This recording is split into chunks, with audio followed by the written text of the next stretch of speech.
എവിടെ പോകുന്നത് നിങ്ങൾ? ഇരിക്കട്ടെ, ബാക്കി കാര്യങ്ങൾ കള്ളക്കളിയും ചെയ്തിട്ടുണ്ടോ? അല്ല ഉപ്പിട്ട് വാങ്ങല അങ്ങനെ എന്തെങ്കിലും ഒന്നിച്ച് രണ്ടുമൂന്ന് തേങ്ങ അങ്ങ് പൊതിച്ചിട്ടല്ലേ, അല്ലെങ്കിൽ പിന്നെ സമയത്ത്. ഇക്ക വാപ്പ മയങ്ങിയോ? വാപ്പ ചെറുതായിട്ട് മയങ്ങി. ഒരുപാട് പൈസ ആയേക്കാ ബില്ല്? എപ്പോഴും പോലെ തന്നെ ബില്ലൊക്കെ തോനെയായി. പിന്നെ ഇക്ക ഉള്ളതുകൊണ്ട് ഞാനൊന്നും അറിയുന്നില്ല, പിന്നെ പ്രൈവറ്റ് അല്ലേ. വാപ്പായെ ഡിസ്ചാർജ് ചെയ്തപ്പോ മച്ചാങ്ങണം വന്നാ? അല്ല, ഇക്കാക്ക് പിന്നെ ജോലിക്ക് വേണ്ടേ? ഒന്നില്ലേ? ഇല്ല, വാപ്പ ഒരു 10-20 ദിവസം കൊണ്ട് ഹോസ്പിറ്റലിൽ കിടക്കുമല്ലേ. എൻ്റെ ഇടയ്ക്ക് മച്ചായോ ചേട്ടത്തിയോ ഒന്നും കാണാൻ പോലും വന്നില്ല. അതാ ഞാൻ ചോദിച്ചത്. ഇക്കായല്ലേ ബില്ലെല്ലാം അടയ്ക്കുന്നത്? പൈസ എല്ലാം മച്ച തരുന്നുണ്ട്, അതൊക്കെ എനിക്കറിയാം. ഞാൻ ഇക്കായെ വിളിച്ച് പറഞ്ഞപ്പോൾ ഇക്ക പൈസ അയച്ചെന്ന് ബില്ലും അടച്ച്. അങ്ങനെ ഒരാളുള്ളത് കൊണ്ട് ഹോസ്പിറ്റലിലെ ബില്ലെല്ലാം അടച്ചു പോകുന്നു. എന്നെ കൊണ്ട് എന്ത് ചെയ്യാൻ പറ്റും? അതൊരു മക്കളുടെ കടമയല്ലേ? നീ പറഞ്ഞ ശരിയാ. വാപ്പാക്ക് വേണ്ടി എനിക്കൊന്നും ചെയ്യാൻ പറ്റുന്നില്ല. 3 വർഷമായിട്ട് വാപ്പ ഇടയ്ക്കിടയ്ക്ക് ആശുപത്രിയില്ല. അപ്പോഴെല്ലാം നോക്കിയും പരിഹരിക്കുകയും എല്ലാം ചെയ്യുന്ന ഇക്കല്ലേ. എത്ര തവണ വാപ്പ കിടന്നിട്ടുണ്ട്. അപ്പോഴൊന്നും മച്ചൊന്നും വന്ന് നോക്കിയിട്ടും നോക്കും വല്ലപ്പോഴും കാണാം. അന്നെല്ലാം കൂട്ടിയിരിക്കുന്നതും വാപ്പയെ പരിചരിക്കുന്നതും എല്ലാം ഇക്കല്ലേ. പിന്നെന്താ, അതിക്കാടെ കടമയില്ലേ? അതൊരു കടമ തന്നെയാണ്. അത് ഇക്ക നല്ലപോലെ നിറവേറ്റിയിട്ടുണ്ട്. അതുകൊണ്ട് ഇക്ക അക്കാര്യത്തിൽ വിഷമിക്കണ്ട. ഇത്രയും ദിവസം ഇക്കായെ കൊണ്ട് ഒരു ജോലിക്കും പോകാൻ പറ്റത്തില്ലെന്ന് അറിയാം. പിന്നെ ബില്ല് വിളിച്ച് പറയുമ്പോൾ മച്ചാ അതന്നെ അയച്ചു തരും. ഇക്കടെ കടമകൾ ചെയ്യുന്നുണ്ട്. ഇക്ക അക്കാര്യത്തിൽ വിഷമിക്കണ്ട. ഇക്ക അതിനല്ലേ നോക്കുന്നതെല്ലാം. നീ വാപ്പാക്ക് ആഹാരം വല്ലതും കൊടുത്താ? വാപ്പാക്ക് ഞാൻ കഞ്ഞി കൊണ്ട് കൊടുത്ത പറഞ്ഞു ഇച്ചിരി കൂടെ കഴിഞ്ഞിട്ട് മതിയെന്ന്. അങ്ങനെ ഞാൻ ഒന്നുകൂടെ ഒന്ന് ചൂടാക്കാൻ വെച്ചേക്കുന്നു. ഇപ്പൊ കൊടുക്കാം. നിനക്ക് വാപ്പായെ നോക്കുന്നതിൽ എന്തെങ്കിലും ബുദ്ധിമുട്ടുണ്ടോ? നീ ഒരു മോളല്ല. കിടന്ന കിടപ്പിൽ തന്നെ വാപ്പ എല്ലാം ചെയ്യുന്നു. മലമൂത്രം എല്ലാം നീ തന്നെ എടുക്കുന്നു. നിനക്ക് എന്തെങ്കിലും ബുദ്ധിമുട്ടുണ്ടോ? ബുദ്ധിമുട്ടാന്ന് പറഞ്ഞാൽ ഇക്ക എന്താ ചെയ്യും? ഞാൻ ഇവിടെ വന്നു കയറുമ്പോഴേ വാപ്പ എന്നോട് പറഞ്ഞു, എൻ്റെ മോളാണ് നീ എന്നെ സ്വന്തം വാപ്പായിട്ട് കാണണമെന്ന്.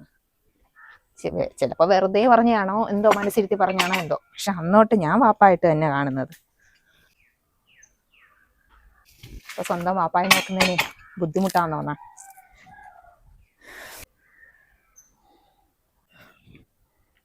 വാപ്പ വിളിക്കുന്നല്ലേ? നീ അങ്ങോട്ട് ചെല്ല്. വാപ്പാക്ക് എന്തെങ്കിലും ആവശ്യത്തിനായിരിക്കും വിളിക്കുന്നത്. ചെല്ലങ്ങോട്ട്, ഞാൻ പൊതിക്കാം. ഞാൻ പോയി നോക്കിയിട്ടേ ഇക്ക തേങ്ങ ഒന്ന് പൊതിച്ചിട്ടെ. ഇക്ക ഒന്ന് ഓടി വാ, വാപ്പ അനങ്ങുന്നില്ല, ഒന്ന് വാ. എന്താ അപ്പ? ക്ലിയർ അല്ലേ? എല്ലാം ക്ലിയർ അല്ലേ? അൻസർ എവിടെ? അവിടെ നിന്ന് ആരോ ഫോൺ ചെയ്യുന്നു. അവനെങ്ങ വിളി. ഞാൻ വിളിക്കാം. ഇപ്പൊ വിളിക്കാം. ഇപ്പൊ തന്നെ പറയണോ? വേണം. ചൂടാറുന്നതിന് മുമ്പ് തന്നെ അങ്ങനെയുള്ള കാര്യങ്ങളൊക്കെ ചെയ്യണം. മാറിപ്പോയാൽ അതൊന്നും ശരിയാകത്തില്ല. മാമ, ഞാൻ പ്രത്യേകിച്ചൊന്നും പറയണ്ടല്ലേ. മാമക്കറിയല്ലേ, നാളെയാണ് വാപ്പയുടെ 3. അപ്പോൾ എല്ലാവരും കുടുംബസമേതം എത്തണേ. ഞാൻ അങ്ങോട്ട് വിളിക്കാൻ വരണോ? എത്തണേ. കുറച്ച് പേരേ ഉള്ളോ? എല്ലാവരെയൊന്നും വിളിക്കുന്നില്ല, ഏറ്റവും അടുത്ത കുറച്ച് പേരെ വിളിക്കുന്നുള്ളൂ. 11-ന് കുറച്ച് ആൾക്കാരെ വിളിച്ച് നമുക്ക് കൂട്ടി നേർച്ച നടത്താം. ഇക്ക എവിടെ ഇരിക്കുന്നു? എന്താ ഷമി? മച്ച വിളിക്കുന്നു. വരുന്ന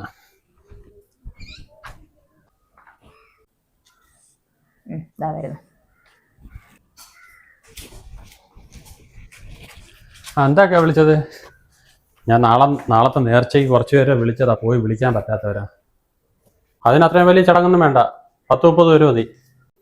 അല്ലേക്കാ ഒരു 50 പേരുണ്ടാവും. നമുക്ക് 11-ന് എല്ലാവരെയും നാട് മുഴുക്ക വിളിച്ചിട്ട് നേർച്ച നടത്താം. എന്തിനാ? നാളത്തെ ഒരു ചടങ്ങ് മതി. മരിച്ചവരാ മരിച്ച്, ആൾക്കാർക്ക് വെച്ച് കളമ്പാനാ? ഇക്ക നമ്മളെ വാപ്പാക്ക് വേണ്ടിയല്ലേ. നമ്മളെ വാപ്പാക്ക് വേണ്ടി അവസാനമായി ചെയ്യുന്നില്ല, നല്ല രീതിയിൽ ചെയ്യണ്ടേ? സ്വന്തം കീശയിലെ പൈസ പോകുമ്പോഴല്ലേ അതിന്റെ ബുദ്ധിമുട്ട് അറിയൂ. ഇതിപ്പോ ഒരു കാര്യത്തിനും ആരെയും പൈസ എടുക്കണ്ട, എല്ലാത്തിനും നിങ്ങളുണ്ടല്ലോ, അത് മതി അല്ലേ? ഇതൊക്കെ നീ അങ്ങ് പറഞ്ഞാൽ മതിയല്ലേ, 1 രൂപയിലും ചെലവാക്കാനുമില്ല.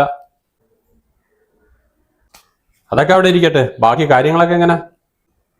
കാര്യം നാളെ വാപ്പാടെ ചടങ്ങ് നടത്തണം. പിന്നെ 11-ന് വാപ്പാടെ ദിക്ർ നല്ല രീതിയിൽ നടത്തണം. അതെനിക്കൊരാഗ്രഹമുണ്ട്. ഇതിപ്പോ നിങ്ങൾ അങ്ങോട്ടും ഇങ്ങോട്ടും കളിച്ചോണ്ടിരിക്കുകയാണോ? അതിനെക്കുറിച്ചല്ല ഇക്ക സംസാരിക്കുന്ന.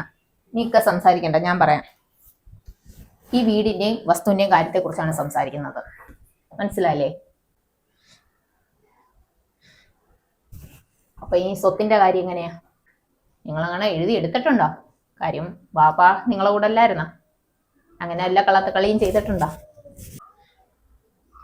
ഞങ്ങൾ അങ്ങനൊന്നും ചെയ്തില്ല. ഇവിടത്തേക്ക് റേറ്റ് വെച്ച് എത്ര രൂപ വരും? ഒരു 20 ലക്ഷം രൂപ വരും അല്ലേ? ഒരു പട്ടിക്കാടല്ലേ?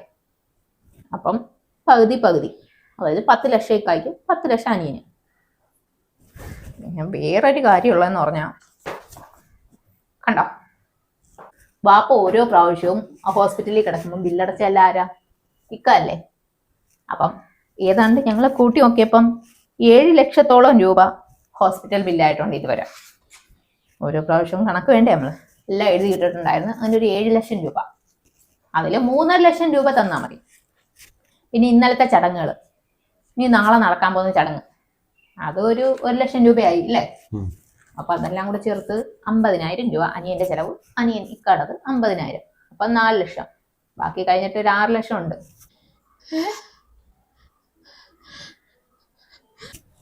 അപ്പൊ എങ്ങനെയാ, ഒരു 14 ലക്ഷം രൂപയുണ്ടോ നിങ്ങളുടെ കയ്യിലെടുക്കാൻ? 14 ലക്ഷം രൂപ ഉണ്ടെങ്കിൽ ഞങ്ങൾക്ക് ഈ പട്ടിക്കാട്ടിലെ വീടൊന്നും വേണ്ടല്ലോ അക്ക. 14 ലക്ഷം ഉണ്ടെങ്കിൽ നിങ്ങൾ എടുത്തോ. അപ്പൊ 14 ഞങ്ങൾക്ക് തന്നോ. അല്ല 6 ലക്ഷം വേണമെങ്കിൽ ഞങ്ങൾ അങ്ങോട്ട് തരാം. ഇത് വലിയ താല്പര്യമൊന്നും ഉണ്ടായിട്ടല്ല, എങ്കിലും ഒരു അസറ്റ് അല്ലേ, അതവിടെ കിടക്കട്ടെ.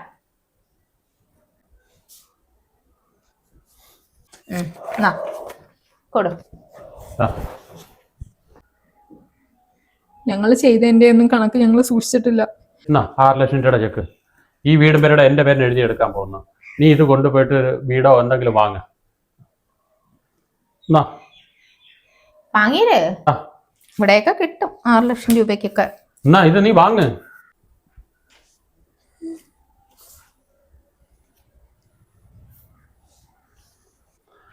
ഞങ്ങൾ നാളെ പോവും. രജിസ്റ്ററിന്റെ കാര്യങ്ങളൊക്കെ ഞാൻ വന്നിട്ട് ചെയ്യാം. നാളത്തെ ചടങ്ങ് കഴിഞ്ഞോട്ട് ഞങ്ങളിവിടെ നിന്ന് ഇറങ്ങിക്കോളാം. 11 ഞാൻ എവിടെയെങ്കിലും കൊണ്ട് വെച്ച് നടത്തിക്കോളാം.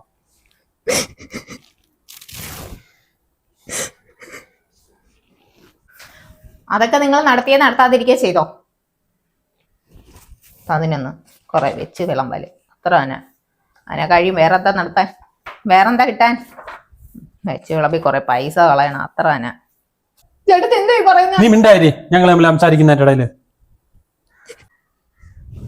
ഇപ്പൊ തൽക്കാലം ഇത് റെന്റിന് കൊടുക്കാനാ ഉദ്ദേശം. ഒരാളായിട്ടുണ്ട്. നമ്മളെങ്ങോട്ട് പോകും?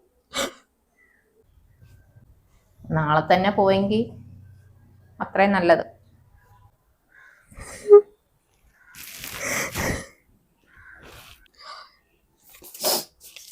ഞാൻ ചെയ്യുന്ന തെറ്റാണെങ്കിൽ എന്നോട് ക്ഷമിക്കണം.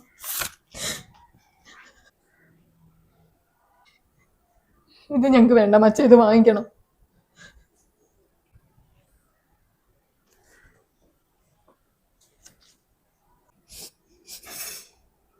വാപ്പായ നോക്കിയനോ, ഞങ്ങള് കണക്കോ മറ്റൊന്നും വെച്ചിട്ടില്ല. പിന്നെ ഇല്ലായ്മ കൊണ്ടും എല്ലാം വിചാരിച്ചു പോയി ഈ വീട് ഞങ്ങൾക്കുള്ളായിരിക്കുമെന്നും മച്ച ഇതിനുള്ള അവകാശത്തിനൊന്നും വരത്തില്ലെന്നാണ് ഞങ്ങൾ കരുതിയിരുന്നത്. അവിടെ മാത്രമേ ഞങ്ങൾക്ക് തെറ്റുള്ളൂ. പാപ്പായ സ്വന്തം പാപ്പായിട്ട് തന്നെ ഞങ്ങൾ കണ്ടതും നോക്കിയതും അല്ല ഞങ്ങള്. പക്ഷെ അതിനൊന്നും കണക്കോ ഒന്നും എഴുതി വെച്ചിട്ടില്ലായിരുന്നു. പക്ഷെ പാപ്പാടെ 11 വരെയെങ്കിലും ഞങ്ങൾക്ക് ഇവിടെ താമസിക്കാനുള്ളൊരു അനുമതി മാത്രം തന്നാൽ മതി. പാപ്പാടെ എല്ലാ ഓർമ്മയും വിട്ട് മാറിയിട്ട് ഞങ്ങൾ മാറിപ്പോയിക്കോളാം. എങ്ങോട്ട് പോകുന്നൊന്നും അറിയത്തില്ല. മച്ചായിക്ക് അറിയാവുന്ന അനിയനല്ലേ, ഞങ്ങളുടെ സമ്പാദ്യത്തെ കുറിച്ച് എല്ലാം മച്ചായിക്ക് അറിയാമല്ലോ.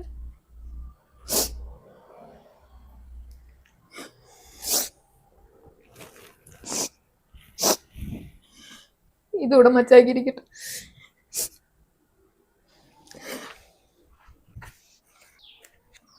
വേണ്ടെങ്കി വേണ്ട, അത്രയും ലാഭമായില്ലേ. നിർത്തണി. എന്റെ അനിയനാണ്, അവനെ ഞാൻ എവിടെ ഇറക്കി വിടാൻ? ഇത് കൊണ്ടുപോയിട്ട് ഞാൻ എന്ത് ചെയ്യാൻ? എനിക്ക് ആവശ്യത്തിനുള്ളതുണ്ട്. എന്റെ വാപ്പായെ പോലും കാണാൻ നീ വിട്ടിട്ടില്ല. വാപ്പാക്ക് വേണ്ടി ചെലവാക്കിയത് നീ ഇത് കണ്ടിട്ടാണ്. നീ കൊണ്ട് പുഴുങ്ങി തിന്ന്. എനിക്കിത് വേണ്ട.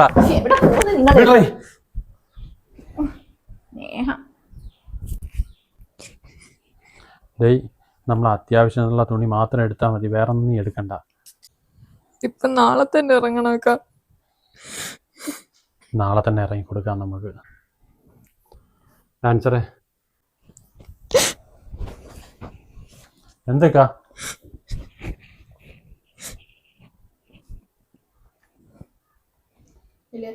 നിങ്ങൾ എവിടെ പോകണ്ടോ?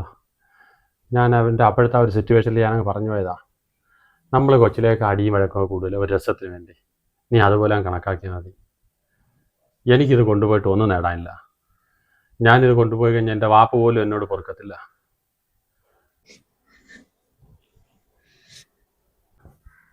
പോട്രാ, എന്നോട് ക്ഷമിക്ക്.